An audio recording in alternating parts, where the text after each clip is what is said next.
안녕하세요, 조승현입니다. 이 5월 마지막 주에 세계 언론에서 칸느 영화제에서의 한국 영화의 선전에 대한 많은 기사들이 쏟아져 나왔어요. 여러분 잘 아시다시피 이번 칸느 영화제에서 고레에다 감독의 브로커에 주연을 했던 송강호 배우님이 나무 주연상을 받았고요. 헤어질 결심이라는 영화로 박찬욱 감독님이 감독상을 수상하기도 했죠. 이렇게 우리나라 또는 동아시아 많은 아티스트들이 협력해서 만든 영화나 문화상품들을 서구권 언론들이 리뷰를 했을 때 우리가 상상도 못하는 시각이 많이 나오기 때문에 브로커, 헤어질 결심에 관한 기사를 모아서 한번 읽어보면 재밌겠다는 생각에 오늘 컨텐츠 만들어봤습니다.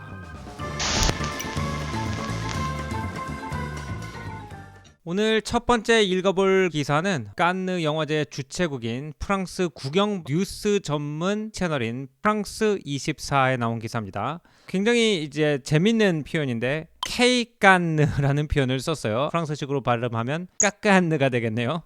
이번 칸느 영화제에서 한국의 영화들이 그 힘을 보여주고 있다. 오징어 게임과 기생충이 만들어낸 한국 영화에 대한 열광의 물결을 타고 깔끔한 액션과 섬세한 스토리라인에 대한 욕구에 호소한다.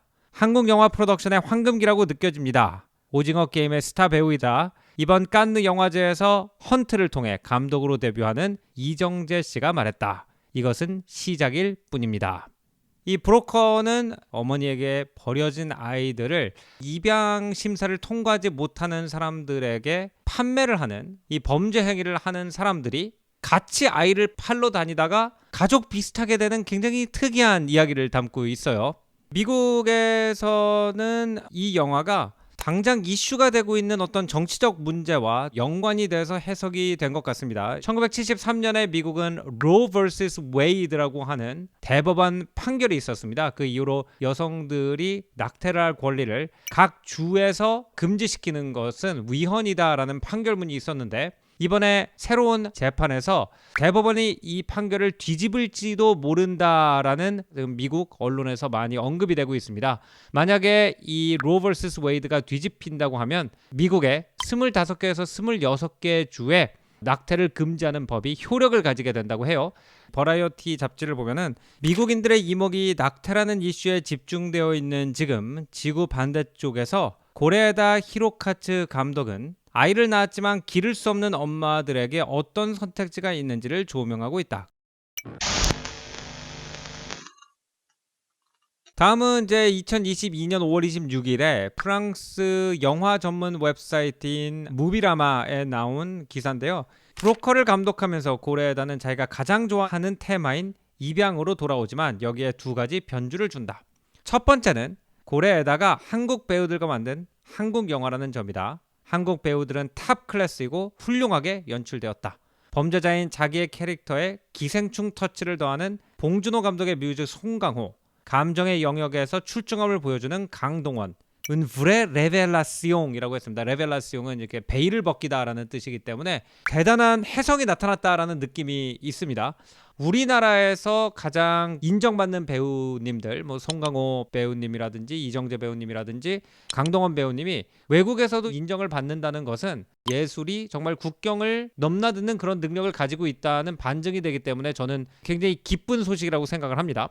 제가 리뷰를 찾아보다 보니까 상당히 좀 평이 극명하게 갈린다는 걸 알 수 있었습니다. 굉장히 좋은 얘기들도 있었지만 이거 뭐야? 라는 그런 반응도 있었고요. 일단 좋은 리뷰부터 보겠습니다. 어떤 면에서 고레에다는 자신의 모든 캐릭터를 조지 시메농적 시각으로 바라본다. 조지 시메농은 프랑스에서 딕테티브 스토리로 유명한 옛날 그의 이름이죠.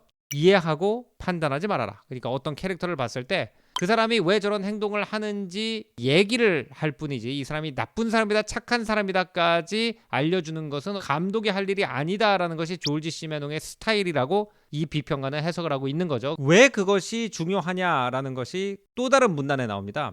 세상이 끔찍한 이유는 모든 사람이 다 그럴 만한 이유가 있다는 것이다. 굉장히 확 파고드는 말이죠. 두 사람 사이에 불화가 있거나 아니면 어떤 끔찍한 일이 있을 때 그 사람 얘기를 들어보면 이해를 할 수밖에 없는 사정이 있기 때문에 세상은 판가름하기가 굉장히 어렵고 항상 비극적일 수밖에 없다라는 이야기 같아요. 장 르누아르가 영화 더 게임에서 이런 말을 했다고 합니다. 고래에다가 가진 인간에 대한 깊은 이해는 사람은 자기가 원하는 것 또는 해야 하는 것을 하는 것이 아니고 할 수 있는 것을 할 뿐이라는 것을 알기 때문이다 라고 얘기를 합니다. 사람들이 어떤 행동을 했을 때 우리가 저거 나쁜 사람이야 라고 했을 때는 그 사람의 의도대로 그 사람이 행동을 할 수 있다라고 우리가 생각을 하기 때문이잖아요. 근데 고레에다 감독은 우리한테 열려있는 선택지가 하나밖에 없고 대부분의 인간한테는 그 열려있는 선택지를 대로 갈 뿐이다. 갈 수 있는 길을 가는 거지 내가 가고 싶은 길을 가는 것이 아니다 라는 동떨어진 시각이 이 고레에다 감독이 뛰어난 감독인 이유다라고 여기서 얘기하고 있습니다. 또 하나 고레에다 감독을 극찬한 기사는 파리 매치에 나온 기사입니다. 스토리텔러로서 고레에다의 스킬은 최절정에 달했다. 굉장히 극찬을 했죠. 어떤 획에도 힘을 주지 않고 눈물을 쥐어짜지 않는 그만의 방식으로 말이다. 사실 영화를 보면은 처음부터 끝까지 상당히 덤덤하다라는 느낌이 들어요. 그러니까 힘을 줘가지고 일부러 여기서 슬퍼해, 여기서 기뻐해 이런 느낌이 없는 그 어떤 스킬이 이 영화에서는 최고봉이다라고 얘기를 하고 있습니다. 자, 이제 조금 더 자극적인 악평들로 가보겠습니다. 가장 이 영화에 대한 혹독한 평은 영국의 대표 신문 중에 하나인 가디언지에 나왔는데요. 한국의 아기 입양에 대한 거품으로 가득 찬 스토리는 톤 자체가 완전히 틀렸다라고 얘기를 합니다. 이제 톤 자체가 틀렸다는 거는 바이올린을 연주했는데 아예 조율 자체를 잘못해놓고 시작했다는 뜻이나 아니면은 전체적으로 붉은 계열이어야 되는데 푸른 계열로 전반적으로 발라져 있을 때 톤이 틀렸다고 하는 것이기 때문에 아예 시작부터 영화는 성공할 수가 없었다라는 전제를 깔고 이 비판을 하고 있습니다. 부제를 보면은 감독은 아이 유괴범을 호감 가는 악당으로 포장하려고 한다. 하지만 여기에서는 기생충의 송강호마저 실패한다라고 했습니다. 아이 유괴범이라는 사람들 자체가 잘 포장될 수가 없는 사람들이라는 거죠. 근데 그걸 가지고 뭔가 기분 좋은 영화를 만들려고 했기 때문에 톤 자체가 틀렸다라고 얘기를 하고 있습니다. 만약 진짜 세상에서 이런 토 나오는 사기 행각을 하는 사람들이 있다면 그 사람들은 징그럽고 역겨운 사람들일 것이다. 만약 영화에 나온 두 명의 캐릭터들이 주장하듯이 그들이 관료주의나 잿빛 고아원을 피해 아이들을 가장 빠르게 입양하고 싶은 부모에게 데려다주는 세상에 대한 어떤 공헌을 하고 있다는 그 말을 받아들인다고 치자. 그래도 그것은 아주 의심스러울 정도로 나이브한 주장이다. 어떤 인간이 비싼 돈을 주고 아이를 살지 생각해 보았는가? 라는 질문을 던집니다. 그러니까 왜 돈을 주고라도 아이를 살까라는 그 모티브를 생각하면 순수한 의도가 있기 굉장히 힘들고 실제로 부모가 될 자격이 없는 사람일 가능성이 높다는 거죠. 근데 그런 사람들에게 돈을 주고 아이를 팔려고 한다는 시나리오 안에서 인간적인 어떤 공감대를 끌어내려고 한다는 것 자체가 너무 나이브해가지고 신빙성 있는 스토리가 되기가 어렵다라는 얘기를 하고 있는 겁니다. 그래도 여기서 배우 송강호에 대한 리스펙트는 느껴집니다. 만약 이런 부실한 시나리오를 믿을만하게 만들 사람이 존재한다면 그것은 뛰어난 배우인 송강호일 것이다. 하지만 일반적인 사람들이 가지고 있는 어떤 도덕관 이런 거를 몸으로 지니고 있는 송강호 같은 사람조차도 나이브하고 납득하기 어렵고 들척지근까지 한 이 영화의 문제는 풀 수 없다. 고레에다의 드문 졸작이다 라고 얘기를 했습니다. 들척지근하다는 얘기도 무슨 얘기인지는 알 것 같아요. 순간순간에 갑자기 약간 감미로운 피아노 음악이 흘러나오면서 실제 사람들이 저런 말을 할까 싶은 약간 감정적인 대화가 오가는 장면이라든지 이런 것들이 약간 어떤 사람한테는 인위적이거나 그야말로 슈거리하다 라는 느낌을 줄 수도 있겠다라는 생각은 드네요. 자, 그 다음에 이 영화에서 어떤 그 장면이 이제 여기 있는 캐릭터들이 다 사실은 사회에서 생각하는 온전한 가족에서 자라지 못한 사람들이거든요. 그런데 그들이 이제 호텔 방에서 전부 다 불을 끄고 서로한테 태어나줘서 고맙다라는 말을 하는 장면이 있습니다. 고레에다는 영화의 결론 부분에서 태어나서 고마워라는 말을 모든 캐릭터가 들을 기회를 준다. 아주 좁은 초점의 범죄 영화에서 젠틀한 그룹허그로 바뀌어버리는 믿을 수 없는 영화를 닫는 멋진 결론이다. 이제 그룹허그라는 것은 미국에서 워크숍 같은 데 갔을 때 팀에 쌓여있는 약간 앙금이 풀리면서 막 울고 막 이런 다음에 다 같이 이렇게 허그를 하는 이런 거를 얘기를 하는데 그런 분위기로 끝난 반전 자체가 약간 믿을 수 없지만 하지만 영화를 닫는 데 있어서는 멋진 결론이다 라고 얘기를 합니다. 박찬욱 감독님의 헤어질 결심 같은 경우에는 대체적으로 평이 굉장히 좋았고, 미국의 영화 전문 잡지인 할리우드 리포터를 보면 이런 표현이 나옵니다. 카메라가 캐릭터들을 거울이나 컴퓨터 모니터에 반사된 모습을 통해 지켜보는 시선이라든지, 또는 멜로드라마의 풍성함에 있어서 박찬욱 감독의 최신 작품은 더글라스 서크의 스타일적 유산을 잘 활용하는 것 같다라는 표현이 있습니다. 또 히치콕의 시청자들을 희롱하는 듯한 서스펜스, 그의 낭만적인 미스테리의 정신없는 곡선은 벌티고라는 영화를 연상시킨다. 심지어 디자인적 요소들이 캐릭터와 스토리에 주는 영향에 대한 디테일에 대한 관심에 있어서는 페드로 알모도바르를 연상시키기도 한다. 그러니까 영화를 좋아하는 사람들이 보고는 누구 스타일이네? 누구의 카메라 워크네? 이런 거를 굉장히 많이 영화 속에다 담아놨다는 거죠. 근데 보니까 이 히치콕 감독의 벌티고는 저는 이제 헤어진 결심을 보러 가기 전에 미리 보고 가야겠다는 생각을 했습니다. 왜냐하면 벌티고는 모든 비평가들이 다 한 번씩 인용을 해요. 예를 들어서 프랑스 라디오에 인터뷰를 한 미셸 시몽이라는 사람은 이 영화에 대해서 아주 히치콕스럽다. 벌티고는 물론이고 판도라도 연상시킨다. 이 영화는 박찬욱 감독에게 여지까지 보지 못했던 엄격한 연출과 낭만을 동시에 갖추고 있는 그런 영화 중 하나이다. 엄격한 연출이면서도 뭔가 로맨티즘이 있는 영화, 상반된 개념 같지만 그 두 가지를 동시에 해내는 몇 개 안 되는 영화 중에 하나라고 칭찬을 한 거죠.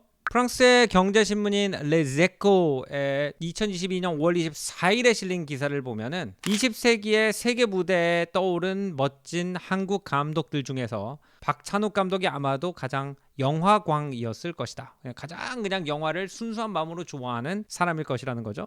영화 평론가 출신으로 영화에 대한 책도 몇 권 낸 사람이다.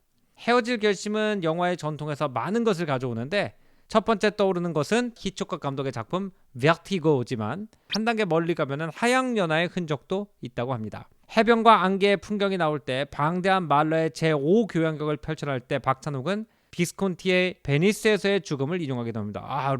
비스콘티 감독은 제가 가장 좋아하는 이탈리아 감독님 중에 하나인데 베니스에서의 죽음, 훌륭한 영화죠.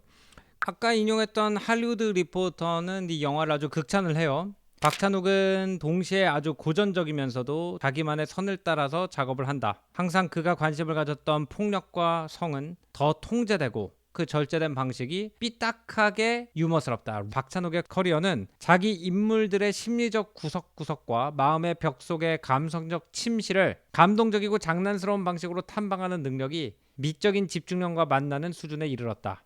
그 와중에 계속 관중에게 놀라움을 선사하는 여러 겁으로 이루어진 스토리라인 속에서 길을 잃지 않는다 라고 얘기를 합니다.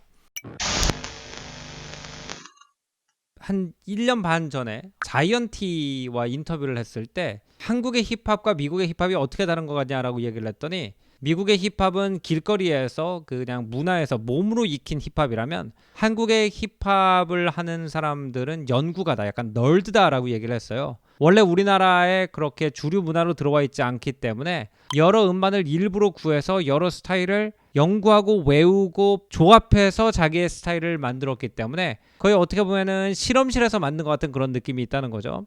근데 봉준호 감독이 기생충에서 어떤 영화를 연구하고 어떤 영화를 좋아했는지가 그의 작품에서 드러나는 부분에 대해서 외국 평론가들이 굉장히 놀라워했던 부분들이 있어요. 근데 이 영화를 분석하면서도 박찬욱 감독이 얼마나 많은 영화를 봤고 그것을 분석했고 그 기법들을 다 섞어서 자기 것으로 만들었나. 이것은 어떻게 보면 이제 K-팝도 여러 나라의 스타일을 편집하고 조합해가지고 만드는 능력에서 나오는데, 학습하고 편집하고 조합하는 능력이 결국 영화와 K-팝을 관통하는 한국 컨텐츠의 힘의 근원이 아닌가라고 생각이 들어요. 자, 이렇게 해서 오늘은 칸느에서 선전을 한 한국 영화 2개, 브로커와 헤어질 결심에 대해서 외국의 평론가들이 어떻게 얘기하고 있는지를 한번 쭉 읽어보는 컨텐츠를 만들었습니다. 우리나라의 시각과 조금 다른 시각에서 볼 수 있기 때문에 흥미로웠던 것 같고, 브로커 같은 경우에는 제가 어제 보고 왔어요. 그래서 본 다음에 서양의 평론과 이렇게 비교를 했을 때 조금 미심적인 부분들도 상당히 있었습니다. 내가 본 거하고 많이 다른데 라는 생각도 했고요. 아직 아직 이제 헤어질 결심은 개봉이 안 돼가지고 보지 못했기 때문에 본 다음에 대조를 해보는 것도 재미있을 것 같아요.